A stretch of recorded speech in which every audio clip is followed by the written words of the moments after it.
Halo, apa kabar Anda semua? Seperti biasa, saya akan ajak Anda untuk ngobrol bareng dengan Bung Rocky Gerung dan saya kira ini, semakin hari semakin seru ya menjelang, pemilihan presiden dan yang cukup menarik ini sekarang ini dampak dari keputusan, bukan keputusan ya, dibocorkannya bukan dibocorkannya juga apa ya, sebutannya belum bocor lah, Denny Indrayana yang menyatakan dia mendengar informasi bahwa Mahkamah Konstitusi akan memutuskan sistem pemilu kembali ke proporsional tertutup itu ramai sekali dan direspon oleh 8 fraksi di DPR. Mereka kemarin bikin jumpa pers, bikin forum dengan Denny Indrayana dan bahkan ada ancaman ini Bung Rocky terhadap Mahkamah Konstitusi. Kalau kayak gitu DPR yang punya kewenangan ya kita ubah aturan tentang kewenangan dari Mahkamah Konstitusi. Saya kira ini jadi memasuki babak perseteruan dua lembaga juga. Ya, ini perseteruan dua lembaga yang dulu beberapa bulan lalu atau udah lama sekali kita konstatasi bahwa akan ada saling bantai membantai, kita pakai saling amputasi di dalam rejim ini, dan itu yang sedang berlangsung sekarang sebetulnya tuh. Jadi kalau kita lihat dari awal semua ini dimulai oleh keinginan Presiden Jokowi untuk mengendalikan sistem politik atau mengendalikan aktor-aktor. Yes. Ini satu paket, mulai paket projo, paket 3 periode, paket big data. Jadi akhirnya kita tahu bahwa ini rencana yang betul-betul hendak dimatangkan untuk memperpanjang atau memperlebar kekuasaan Presiden Jokowi. Entah apapun lembaga yang ada di negeri ini akan dipakai oleh Jokowi kan. Jadi tagline-nya sebetulnya itu yang disebut cawe-cawe Jokowi, ya ini semua yang terjadi itu. Yes. Pada akhirnya Jokowi mau mengakui iya. Dan bagi publik cawe-cawe itu artinya upaya dari awal untuk merancang kejahatan politik, untuk merancang kecurangan politik. Jadi dasarnya itu. Nah, sangat bagus kalau akhirnya DPR juga merasa bahwa cawe-cawe Jokowi ini akan memberantakan strategi-strategi dari partai-partai politik untuk memenangkan pileg maupun pilpres. Jadi bagus juga kita anggap aja bahwa ini memang mesti terjadi perang bubat kok antar Kurawa dan Pandawa. Dan kita tahu juga kan Kurawa bagiannya, Pandawa kan bagian dari Kurawa awalnya. Jadi kita memang anggap bahwa harus terjadi.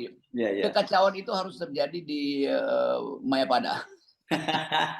Anda betul mengambil analogi itu ya. Karena kan tapi sebenarnya kan begini, kalau dalam pewayangan, analogi pewayangan itu kan biasanya ada main kanan dan kiri gitu ya, Bung Rocky, dan selalu yang kiri itu identik dengan kejahatan, Kurawa, dan yang kanan itu Pandawa gitu. Anda benar, memang ke Pandawa itu bagian dari juga dari Kurawa juga, tetapi itu atau Astina gitu. Tapi ini akal sehat lah kira-kira gitu ya. Astina yang akal sehat. Iya, buat sementara Pandawa yang 8 ini kan Pandawa 8 juga kan namanya. Ya, Pandawa 5, yang ini Pandawa 8. Ini Pandawa 8, ini Pandawa yang ya masih lumayan untuk memberikan akal sehatnya tuh. Sementara Kurawa cari-cari cara untuk cewek-cewek. Jadi Kurawa cewek-cewek sebetulnya kan. Nah, kita mau lihat itu ujungnya apa sebenarnya, end game-nya apa, dan makin lama Presiden Jokowi makin terdesak. Dia nggak punya lagi peralatan, lalu mulai menyusupkan kepentingannya dengan cara yang makin brutal itu, yaitu merencanakan kecurangan. Kan inti dari saya mau cawe-cawe, saya tidak akan netral, artinya saya mau curang. Ini gampangnya begitulah. Beberapa teman dari luar negeri juga nelpon saya, itu apa artinya tuh mau ikut cewek-cewek dan tidak netral? Ya saya bilang aja mau curang. Oh ya, itu paling gampang itu ya menjelaskannya, karena ini kan terminologi yang khas dari Jawa gitu ya. Nah, poin kita selalu mau lihat ini ujungnya apa, senekat apa rejim ini hendak mempermainkan politik cawe-cawenya itu. Nah, Denny Indrayana pasti itu adalah proksinya Pak SBY, dan Pak SBY tentu punya kalkulasi yang rada-rada serius untuk berhadapan dengan politik cawe-cawe ini. Demikian juga saya kira Pak JK yang dari awal sejak seminggu lalu kasih sinyal bahwa berbahaya kalau Indonesia itu diatur tanpa pola itu. Dan walaupun cara Pak JK memberitakan pikirannya itu lebih halus dari orang Jawa, tetapi kita tahu bahwa Pak JK mengerti apa ujung dari permainan ini. Karena Pak JK bagaimanapun adalah kingmakernya Anies, selain SBY, selain Surya Paloh. Jadi yang terjadi sebetulnya adalah konfrontasi habis-habisan untuk menentukan nasib presiden ke depan itu akan diasuh oleh Jokowi atau akan diasuh oleh sistem yang demokratis. Nah, kita ingin supaya Jokowi berhenti, tapi kelihatannya Pak Jokowi nggak akan berhenti karena dia udah ambil posisi saya tidak akan netral. Jadi mari antara mereka yang ingin berpihak pada politik yang bersih dan mereka yang ingin mencurangi politik itu. Udah terjadi blocking itu akhirnya. Iya, dan tidak terhindarkan lagi memang kalau kemudian, bicara soal Pak Jokowi ini ya benchmark-nya itu ya Pak SBY ya, karena bagaimanapun juga kan ini sama-sama 2 periode begitu dan sama-sama dipilih dari pemilihan langsung dalam era reformasi. Yang menarik itu ternyata, Denny Indrayana ini dia membuat pengakuan bahwa pada waktu Pilpres 2014 itu dia kan pendukungnya Pak Jokowi gitu ya. Dan dia ketika itu masih menjadi Wamenkumham ketika hari pemilihan dan sekeluar dari bilik suara dia mengacungkan 2 jari.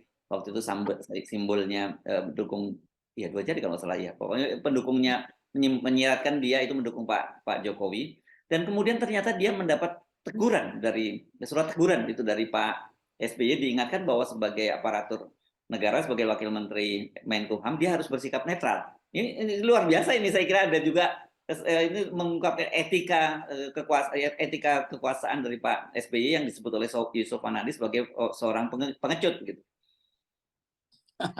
Jadi tetap kita lihat watak orang akhirnya tuh paham demokrasi apa tidak. Bahwa Presiden Jokowi punya keinginan untuk mengatur, ya iya sebagai politisi dia mau lakukan itu. Dan dia bisa lakukan diam-diam kok secara intelijen. Tetapi dia tampilkan diri dia sebagai kepala negara, Yunto sebagai presiden yang ingin cawe-cawe kan.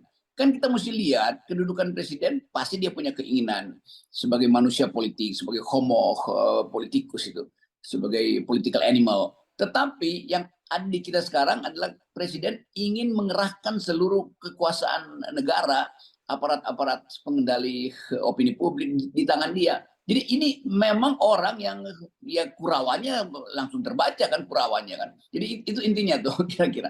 Nah SBY tentu ingin juga mengendalikan, tapi kan SBY nggak pernah pamer, nggak berupaya untuk mengatakan saya mampu mengendalikan politik. Walaupun dia tahu bahwa nggak ada efeknya lagi karena dia udah 2 periode, apa yang mau dia peroleh. Pemimpin yang berikut walaupun itu ada dalam proksi SBY pasti akan lakukan hal yang terbalik itu atau hal yang berbeda kan.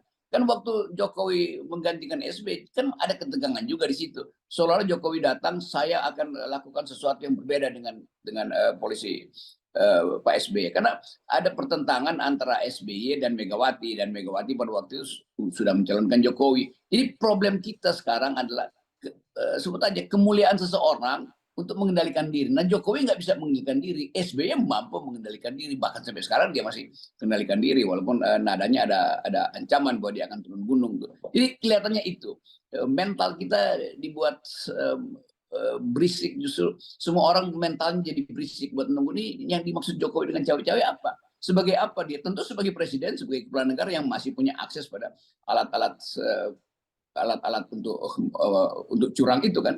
Jadi itu intinya.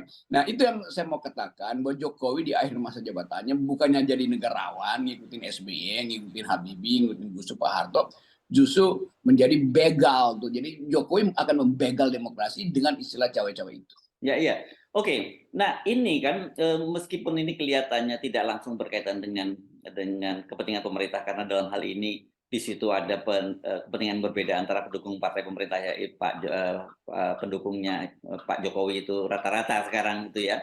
Itu yang menolak soal proporsional tertutup tapi kemudian Ibu Megawati itu yang menginginkan untuk proporsional tertutup tapi orang tetap melihat ini bagian dari permainan bahwa Mahkamah Konstitusi benar-benar sepenuhnya sudah dalam kendali pemerintah dan itu menjadi bagian pemerintah untuk mewujudkan keinginan Pak Jokowi ya pada tetap mengendalikan pemerintahan ini karena bagaimanapun kita bisa melihat bahwa ini bisa aja tukar tambah gitu dari Pak Jokowi dengan Ibu Megawati dalam soal proporsional terbuka dan tertutup ini.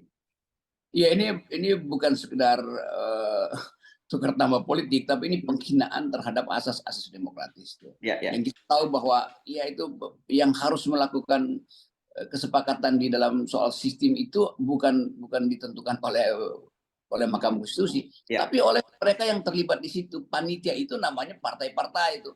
Ya. Tetapi partai-partai ini justru memutuskan kita tunduk pada kedudukan rakyat. Jadi jangan tunggangi seolah-olah secara letterlek dikatakan dalam konstitusi karena partai-partai peserta yang akan ikut pemilu maka pemilu itu adalah hak partai itu. Memang begitu wordingnya. Tetapi partai-partai ini justru paham bahwa kedaulatan rakyat ada di atas sistem mau tertutup terbuka. Jadi partai-partai ini menginginkan sistem terbuka tuh. Nah Mahkamah Konstitusi bilang enggak harus tertutup. Lo yang main siapa? Aturannya kan dibuat oleh partai-partai itu. Nah partai-partai ini justru untuk sementara kita puji aja karena yang 8 ini merasa bahwa mereka tunduk Ya. pada kedaulatan rakyat, bukan pada Hmm. kedaulatan Mahkamah Konstitusi. Kan itu kan Hmm. dasarnya. Tapi mungkin juga dari mereka sebagian masih bisa disogok oleh Jokowi Saya kira ya. karena proses cawe-cawe itu. Ya, saya kira iya, karena bagaimanapun juga ini kan, mereka ini kita tahulah banyak ya, mereka ini semua dikendalikan oleh Pak Jokowi dan banyak orang menyebut sebagian besarnya adalah pasien rawat jalan lah gitu ya dari KPK gitu. Jadi kalau kemudian harus masuk lagi katanya bahwa, ini mesti dirawat inap, diputuskan rawat inap, ya mereka akan rawat inap gitu dan itu saya kira mungkin balik badan semua gitu yang ada. Itu. Jadi itu paradoksnya di situ, atau dilemanya di situ. Ini partai-partai mau berupaya menerangkan bahwa kami pro kedaulatan rakyat, dan kedaulatan rakyat artinya sistemnya mesti terbuka. Oke, itu normatifnya. Tapi ini partai-partai ini komorbidnya banyak juga. Karena satu waktu komorbidnya dipakai oleh Jokowi untuk bilang kalian semua kami anestesi dulu tuh. Jadi bisa dianestesi juga kesadaran dari partai-partai ini. Nah, ini yang kita ingin supaya partai-partai ini tetap dalam prinsip bahwa kita menghendaki pemilu yang terbuka, itu sistem terbuka, karena di situ kedaulatan rakyat dimaksimalkan. Tertutup itu artinya kedaulatan partai, bahkan kedaulatan ketua partai atau bahkan kedaulatan ketua bapilunya kan. Kan itu mudah sekali kita pahami kan. Jadi logika ini yang mesti kita investasikan ke publik bahwa partai-partai ini kalau dia mundur itu ada komorbid. Kalau dia akhirnya tunduk pada Jokowi, maka kita suruh aja semua orang boikot aja pemilu atau golput aja. Karena yang akan kita pilih juga bajingan ternyata tuh, nggak mau kedaulatan rakyat itu ditegakkan di atas tukar tambah politik antara partai-partai itu dengan Jokowi atau antara Mahkamah Konstitusi dengan Jokowi. Semuanya kan tukar tambah politik.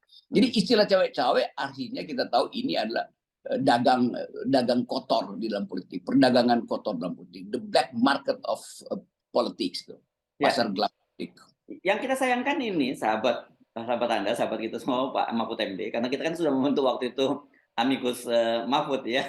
Iya, Ini orang jadi terheran, ini langkahnya Pak Mahfud kok siksak ya dalam misalnya dalam kasus seperti, Denny Indrayana ini Pak Mahfud sangat keras sekali menyatakan bahwa ini ada pembocoran, rahasia negara, dokumen rahasia negara dan minta polisi untuk memeriksa, Denny Indrayana. Sementara kemudian para netizen membandingkan, tapi ketika waktu ribut-ribut ketua KPK, Firly Bahuri membocorkan dokumen dan itu sudah ada bukti-buktinya dan dilaporkan ke Dewan Pengawas dan juga polisi, Pak Mahfud MD waktu itu diam saja, ditanya wartawan diam. Sekarang kenapa keras sekali gitu? Apa yang terjadi pada Pak Mahfud ini, Bung Rocky?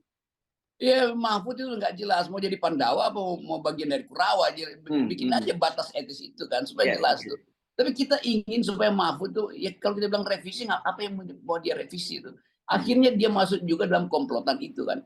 Kan kalau Mahfud bilang bahaya dibocorkan karena nanti demokrasi berantakan, justru dibocorkan untuk mencegah demokrasi berantakan.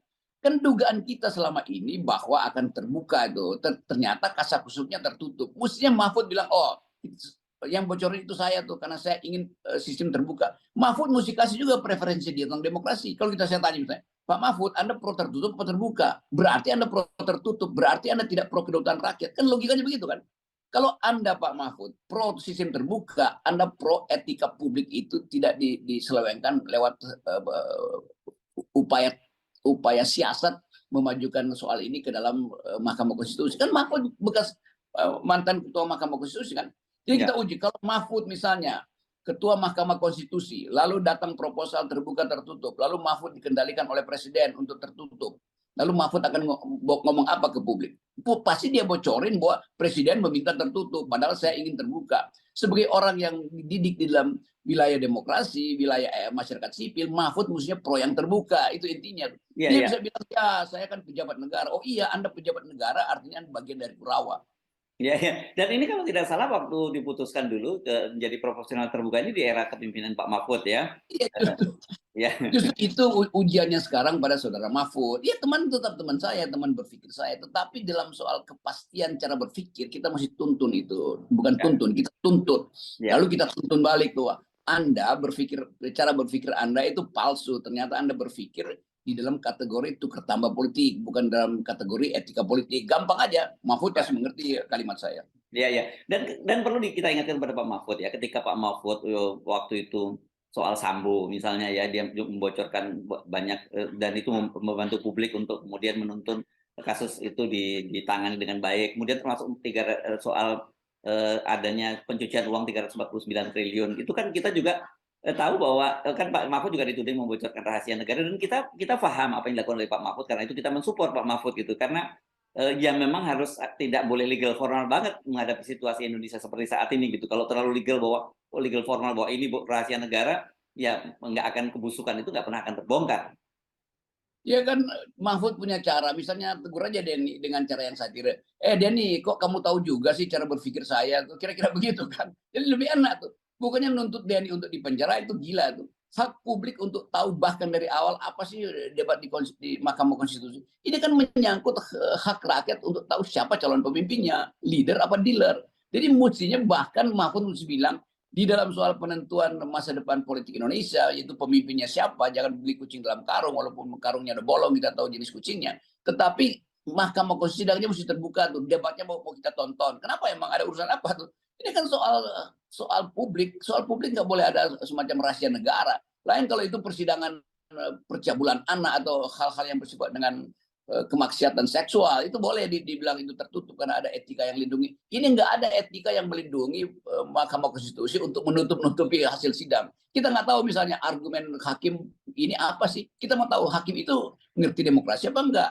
Kalau enggak berarti Mahkamah Konstitusi itu bagian dari percaloan dan salah satu calon di situ ya Mahfud MD kan. Karena dia mau melindungi sikap tertutup Mahkamah Konstitusi di dalam memutuskan hal yang secara publik ingin dibuka itu. Itu Ya. keputusannya apa tuh? Jadi itu intinya tuh. Ini Mahfud ini makin lama makin purawa juga tuh.